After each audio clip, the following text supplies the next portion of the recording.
So ఈ బీజే ప్లాన్లన్నీ విఫలమవుతున్నాయి కాబట్టి ఈ సందర్భంగా మీరు సరదాగా ఒక రీల్ చేయవచ్చు కదా బ్రదర్.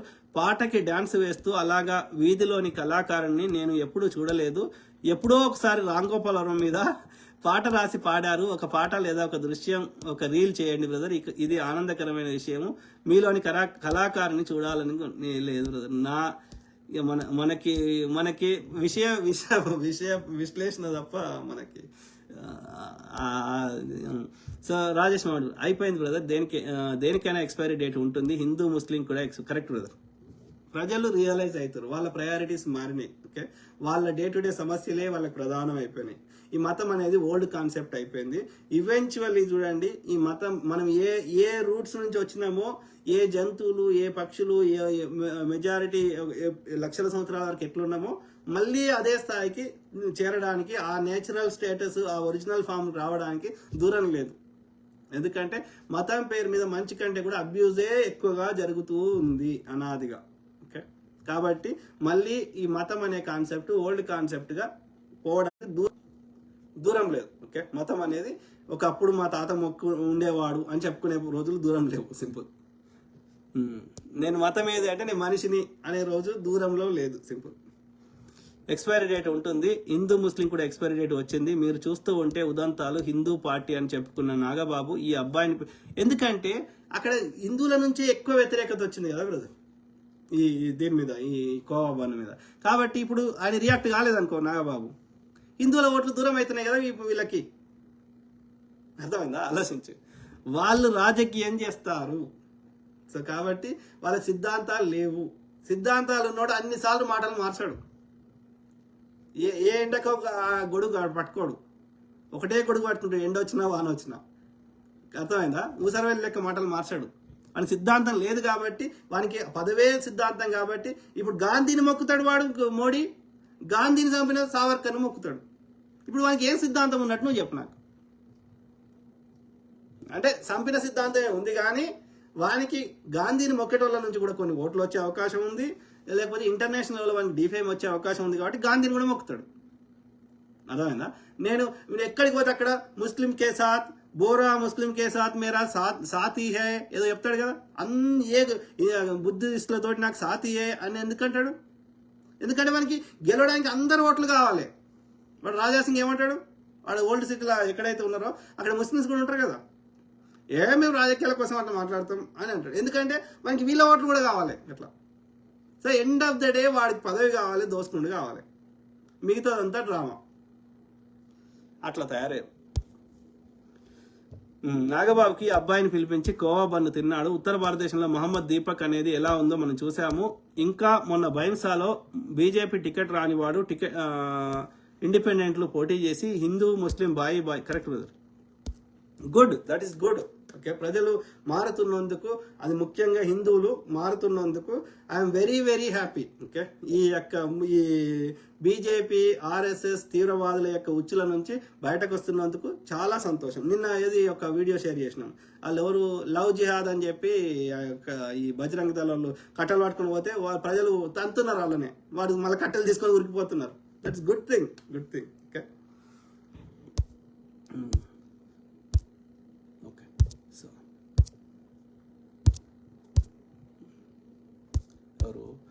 రవి బానత్, హలో రాజపూడ గారు, నమస్తే. నమస్తే బ్రదర్. ఎవరు? వహీద్ ఉద్దీన్ ఏమంటున్నారు? ఈవీఎంలు ఉంటే బీజేపీ గెలుపు ఉండే, కానీ బ్యాలెట్ పేపర్ కదా.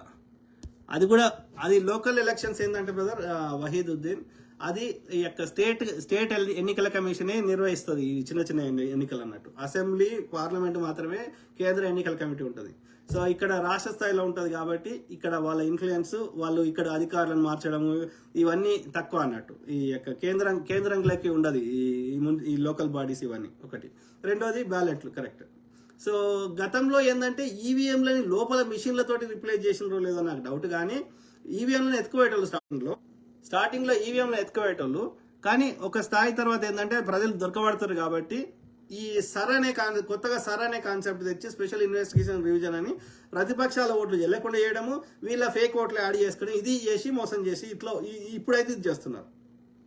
ఈవీఎంలలో మోసము అనేది అది కరెక్ట్గా ఇప్పటివరకు అయితే ప్రూవ్ చేయలేకపోయినాము. సో చట్ట ప్రకారం అయితే. కానీ ఏది ఏమైనా సరే అభివృద్ధి అనేది ఏ దేశాల్లో కూడా ఈవీఎంలు వాడతలేరు, అది యూరప్ కానీ అమెరికా కానీ. కాబట్టి మన దేశంలో కూడా ఇక లేట్ అయినా సరే రిజల్ట్ మెల్లగా వచ్చినా సరే కానీ మరి యొక్క బ్యాలెట్లే పునరుద్ధరిస్తే బెటర్ ఏమో. సో అప్పుడు కాంగ్రెస్ తెచ్చింది అది, ఎందుకంటే లేట్ అవుతుంది ఇవన్నీ ఎత్తుకుపోతుండ్రు ఈజీ ఉంటుందని తెచ్చారు.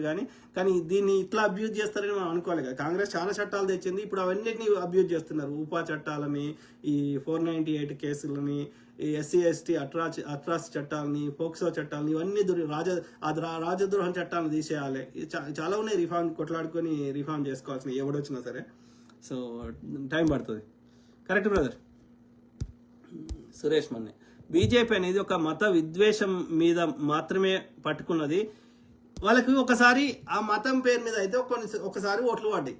ఇక అది ఎందుకు పడ్డాయి, అది కాంగ్రెస్ మీద వ్యతిరేకతనో లేకపోతే కొంతమంది అందులో కరప్షన్ ఉండడం వల్లనో ఎందువల్లనో ఒక మార్పు కోసం ఓట్లు పడ్డాయి. ఇక ఒకసారి మతం పేరు మీద ఉత్తర భారతదేశంలో కొంత మతం ఉన్నది. ఎందుకున్నది అంటే ఎక్కువ వేరే దేశాల నుంచి ఎక్కువ దాడులు జరిగింది. 3 దిక్కుల నీళ్లు ఉన్నాయి కాబట్టి అది ఒకటే దిక్కు ఉన్నది కాబట్టి అక్కడ నుంచి అనేక దేశాల వారు, ముఖ్యంగా ముస్లిం దేశాల వారు వచ్చి దండయాత్రలు చేయడం అనేక సార్లు జరిగినాయి. కాబట్టి అక్కడ ఈ యొక్క అభద్రతాము, ఆర్మీలకు ఎక్కువ పోవడము, ఈ మతము ఇది అనేది జర ఎక్కువ ఉన్నది నార్త్ ఇండియాలో రిలేటివ్లీ. ప్లస్ చదువుకోని వారి సంఖ్య కూడా ఎక్కువ ఉంది. ఓకే, సో ఆ క్రమంలో అది ఒక్కసారి వర్కౌట్ అయింది.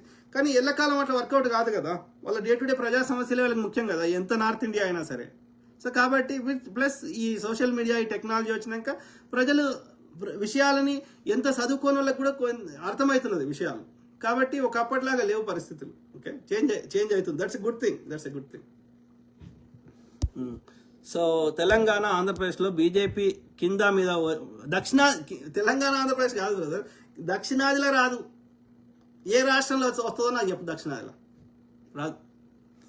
సో ఇంకోటి, మీరు చెప్పిన విధంగా మోడీ గారు చేసిన లత్కోర్ మాటలు, మోసాలు చెప్పిన విద్యావంతులు చాలా తెలివిగా ఉన్నారు ఆంధ్రప్రదేశ్. అందుకే అంటున్నా, నేను ఏ దానం చేయకున్నా సరే విద్యాదానం చేయాలి.